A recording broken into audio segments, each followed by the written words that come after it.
India में भगवान हमारे आसपास हैं। वो सुबह के सूरज में है, वो बहती नदी में है और वो हर जिंदा चीज के दिल में है। हम भगवान को कई रूपों में देखते हैं और हम इन रूपों को भगवान और देवी कहते हैं। वो किसी दूर के स्वर्ग में बैठे हुए नहीं हैं। वो हमारे रोज के जीवन का हिस्सा है। वो हमारी प्रेयरें सुनते हैं, वो हमारे त्योहारों में शामिल होते हैं और वो हमारी मुश्किलों में हमारा पाथ दर्शन करते हैं। इंडियन गॉड्स की ये दुनिया, आप जानते हैं, बहुत ही रिच और कलरफुल है। उन कहानियों से भरी है जो हमें जिंदगी, प्यार और हमारे अंदर की बातें सिखाती हैं। एक बड़े लवी परिवार के बारे में सोचो। हम अपने भगवान को ऐसे ही देखते हैं। ब्रह्मा है जो क्रिएटर हैं, जो यूनिवर्स को अपने सपनों से बनाते हैं। विष्णु है जो प्रीजर्वर है, जो बैलेंस और ऑर्डर बनाए रखने के लिए कई रूपों में धरती पर आते हैं। शिव है जो डिस्ट्रॉयर है, जो पुरानी दुनिया को खत्म करने के लिए डांस करते हैं ताकि नई दुनिया शुरू हो सके। और अनगिनत देवियां हैं जैसे लक्ष्मी जो धन लाती है और सरस्वती जो ज्ञान देती है। हर भगवान की एक अलग पर्सनैलिटी है, एक अलग कहानी है और अपने भक्तों के साथ एक अलग कनेक्शन है। ये भगवान सिर्फ टेम्पलों में आइडोलिया नहीं है, ये आइडिया है। ये हमारे अंदर और हमारे आसपास अलग अलग शक्तियों को दिखाते हैं। गणेश अपने हाथी के सिर के साथ मुश्किलों को दूर करने की शक्ति को दिखाते हैं। हनुमान बंदर भगवान भक्ति और सेवा की ताकत को दिखाते हैं। काली भयंकर देवी बुराई और अज्ञान को नष्ट करने की शक्ति को दिखाती है। इन देवताओं को समझकर हम उस कॉम्प्लेक्स और खूबसूरत दुनिया को समझना शुरू करते हैं जिसमें हम रहते हैं। हम देखते हैं कि हर चीज़ का एक मकसद और एक जगह है इस बड़े कॉस्मिक प्ले में। इन देवताओं की कहानियाँ, जिन्हें मिथ्स या पुराण कहते हैं, सिर्फ पुरानी कहानियाँ नहीं हैं। वो इंसान की हालत को समझने की खिड़कियाँ हैं। वो मैप्स की तरह हैं जो हमें खुशी, उदासी, गुस्सा और प्यार की अपनी भावनाओं को समझने में मदद करते हैं। वो हमें दिखाते हैं कि देवताओं को भी चुनौतियां झेलनी पड़ती हैं और वो हमें दिखाते हैं कि धर्म या सच्चाई के साथ कैसे जीना है। वो हमें दुनिया को एक रैंडम जगह के बजाय एक पवित्र जगह के रूप में देखने के लिए बुलाते हैं जो अर्थ से भरी है। भक्ति की यात्रा में यह पहला कदम है। यह हर चीज में भगवान को देखने के लिए अपनी आंखें खोलने के बारे में है। तो भगवान के साथ हमारा यह कनेक्शन क्या है? इंडिया में हम इसे भक्ति कहते हैं। भक्ति एक बहुत ही खास शब्द है। इसका मतलब प्यार है, इसका मतलब भक्ति है और इसका मतलब भगवान के साथ एक गहरा पर्सनल रिश्ता है। ये डर के बारे में नहीं है और ये सिर्फ नियमों का पालन करने के बारे में बिल्कुल नहीं है। भक्ति एक ऐसा एहसास है जो दिल से आता है। ये एक बच्चे का माँ के लिए सरल, शुद्ध प्यार है और ये एक दोस्त का दूसरे दोस्त पर भरोसा है। ये एक शक्तिशाली भावना है जो एक व्यक्ति को सीधे भगवान से जोड़ती है, बीच में किसी की जरूरत के बिना। भक्ति हमें सिखाती है कि भगवान सिर्फ एक राजा नहीं है जिनकी बात माननी है। भगवान एक दोस्त भी है जिनके साथ खेला जा सकता है, एक माता पिता भी है जिनसे आराम मांगा जा सकता है और एक प्रेमी भी है जिनसे राज शेयर किए जा सकते हैं। यह, सच कहूं तो, एक बहुत ही खूबसूरत आइडिया है। यह धर्म को एक आनंदमय और व्यक्तिगत अनुभव बनाता है।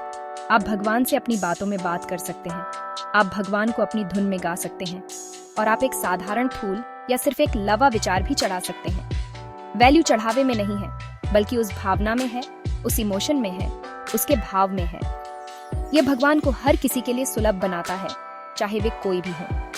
भक्ति के मार्ग में कोई कॉम्प्लेक्स रिचुअल नहीं है जिन्हें आपको पूरी तरह से करना होगा। एकमात्र चीज जो वास्तव में मायने रखती है वह आपके दिल की ईमानदारी है। एक प्रसिद्ध कहानी है एक गरीब बूढ़ी औरत के बारे में जिसने भगवान को एक साधारण आधा खाया हुआ फल चढ़ाया। भगवान ने इसे किंगों द्वारा चढ़ाए गए महंगे उपहारों से भी ज्यादा खुशी से स्वीकार किया। क्यों? क्योंकि उसका चढ़ावा शुद्ध, निस्वार्थ प्रेम से भरा था। यह भक्ति का सार है। यह समझ है कि भगवान वास्तव में हमारा प्यार चाहते हैं, हमारी चीजें नहीं। यह भक्ति को एक बहुत ही डेमोक्रेटिक और लिबरेटिंग रास्ता बनाता है। भक्ति की यह शक्ति या भक्ति में शक्ति भारतीय जीवन का एक केंद्रीय विषय है। यह हमारे कामों को पूजा के कामों में बदल देता है। परिवार के लिए खाना बनाना एक चढ़ावा हो सकता है। अपना काम ईमानदारी से करना एक चढ़ावा हो सकता है। प्रकृति का ख्याल रखना एक चढ़ावा हो सकता है। भक्ति साधारण को पवित्र में बदल देती है। यह हमारे जीवन को एक उद्देश्य और कनेक्शन की भावना से भर देती है। यह हमें याद दिलाती है कि हम कभी अकेले नहीं हैं, क्योंकि भगवान हमेशा हमारे साथ हैं, हमारे अंदर हैं और हमारे आसपास हैं। बस हमारे दिल खोलने का इंतजार कर रहे हैं। भगवान की कहानियां हमें दिखाती हैं कि भक्ति असल में कैसी दिखती है। आइए गणेश हाथी के सिर वाले भगवान की कहानी देखें। उनकी माँ पार्वती ने उन्हें नहाते समय दरवाजा गार्ड करने के लिए कहा था। जब उनके पिता शिव आए तो गणेश ने उन्हें अंदर नहीं जाने दिया। वो बस एक छोटे बच्चे थे, लेकिन अपनी माँ के आदेश के प्रति उनकी भक्ति पूरी थी। उन्होंने अपनी माँ की बात रखने के लिए अपने ही पिता से लड़ाई की। यह कहानी हमें वफादारी और कमिटमेंट की शक्ति के बारे में सिखाती है। गणेश हमें दिखाते हैं कि एक साधारण कर्तव्य भी जब पूरी भक्ति के साथ किया जाता है तो एक महान कार्य बन जाता है। फिर कृष्ण और उनके भक्त सुदामा की कहानी है। वे बचपन के दोस्त थे, लेकिन कृष्ण एक महान राजा बन गए और सुदामा एक गरीब विद्वान ही रहे। कई सालों बाद सुदामा कृष्ण से मिलने आए। मदद मांगने में बहुत शर्मा रहे थे। उनके पास अपने शाही दोस्त को देने के लिए सिर्फ एक छोटी थैली में छपटे चावल थे। कृष्ण ने इस विनम्र उपहार को बहुत खुशी से स्वीकार किया। इसे ऐसे खाया जैसे यह दुनिया का सबसे स्वादिष्ट भोजन हो। उस पल में उस साधारण साझा करने के कार्य से सुदामा की सारी गरीबी गायब हो गई। ये कहानी दिखाती है कि भगवान किसी उपहार से ज्यादा उपहार में प्यार को महत्व देते हैं। एक और शक्तिशाली कहानी शिव और शिकारी के बारे में है। एक शिकारी का बाघ पीछा कर रहा था और उसने अपनी जान बचाने के लिए एक बेल के पेड़ पर चढ़ गया। पूरी रात जागते रहने के लिए वह पेड़ से पत्ते तोड़कर नीचे गिराता रहा। उसे नहीं पता था कि पेड़ के नीचे एक शिवलिंग था, शिव का प्रतीक, और वह रात महाशिवरात्रि थी, शिव की पूजा के लिए एक खास रात। अनजाने में शिकारी ने एक अनुष्ठान किया था। शिव शिकारी की जान बचाने की बेताब प्रार्थना देखकर भावुक हो गए। उन्होंने शिकारी को बचाया और उसे मुक्ति दी, न कि सही ज्ञान के कारण, बल्कि उसके मासूम अनजाने चढ़ावे के कारण। ये कहानियां सिर्फ मनोरंजन नहीं है, ये भक्ति के पाठ हैं। ये हमें दिखाते हैं कि भगवान हमारी भावनाओं का जवाब देते हैं। भगवान हमारी मंशाओं को समझते हैं। चाहे वह गणेश का कर्तव्यनिष्ठ प्रेम हो, सुदामा का मैत्रीपूर्ण प्रेम हो, या शिकारी का मासूम कार्य हो, भगवान दिल की पुकार को पहचानते हैं। ये कहानियां हमें प्रोत्साहित करती हैं। वे हमें बताती हैं कि हमारे छोटे सच्चे प्रयासों को देखा और सराहा जाता है। वे हमें विश्वास और खुले दिल से दिव्य लीला या खेल में अपनी भूमिका निभाने के लिए आमंत्रित करते हैं, ये जानते हुए कि भगवान हमेशा सुन रहे हैं। लोग अपनी रोजमर्रा की जिंदगी में इस भक्ति को कैसे दिखाते हैं? आप इसे इंडिया में हर जगह देख सकते हैं। यह सुबह की प्रार्थना में है। दिन शुरू होने से पहले कृतज्ञता का एक शांत पल। यह लगभग हर घर में मौजूद छोटी वेदिका में है, जहां एक दीपक जलाया जाता है और फूल चढ़ाए जाते हैं। ये साधारण रोजमर्रा के अनुष्ठान काम नहीं है, वे भगवान के साथ बातचीत हैं।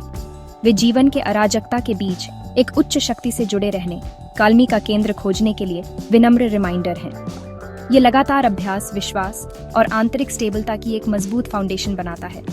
भक्ति कला और समुदाय के माध्यम से भी जीवंत होती है।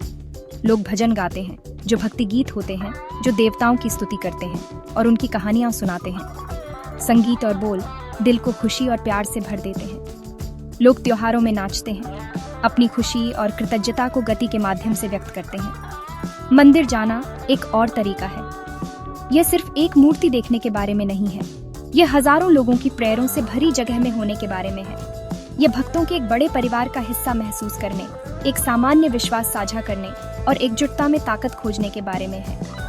भक्ति का यह एक्सप्रेशन एक बहुत ही पर्सनल जर्नी है। कुछ लोगों के लिए यह शांत और आंतरिक होता है, भगवान के स्वरूप पर एक मौन ध्यान। दूसरों के लिए यह जोरदार और अभिव्यंजक होता है, पूरे समुदाय के साथ साझा किया जाने वाला एक सेलिब्रेशन। कोई एक सही तरीका नहीं है। भक्ति का मार्ग कई अलग अलग फ्लावरों वाला एक बगीचा है। हर व्यक्ति उस फूल को चुनता है जिसका रंग और खुशबू उसकी आत्मा को भाती है। यह स्वतंत्रता ही इस परंपरा को इतना लचीला और जीवंत बनाती है, जो हर व्यक्ति की जरूरतों और पर्सनालिटी के अनुसार ढल जाती है। आखिर में भक्ति का जीवन काल्मी और खुशी का गहरा एहसास लाता है। यह हमारे संघर्षों को अर्थ देता है और हमारी सफलताओं को खुशी देता है। जब हम दुनिया को भक्ति की नजरों से देखते हैं, तो हम कम अकेला और ज्यादा जुड़ा हुआ महसूस करते हैं। हम अपनी चिंताओं को छोड़ना सीखते हैं, ये भरोसा करते हुए कि एक लवर, डिवाइन बीइंग हमें पाथ दर्शन कर रहा है। यह विश्वास एक लंगर बन जाता है, जो हमें जीवन के तूफानी समुद्र में स्थिर रखता है। ये दिल को डर से नहीं, बल्कि प्यार से भरता है, संदेह से नहीं, बल्कि एक शांत, आनंदमय निश्चितता से। यही भक्ति की सच्ची शक्ति है।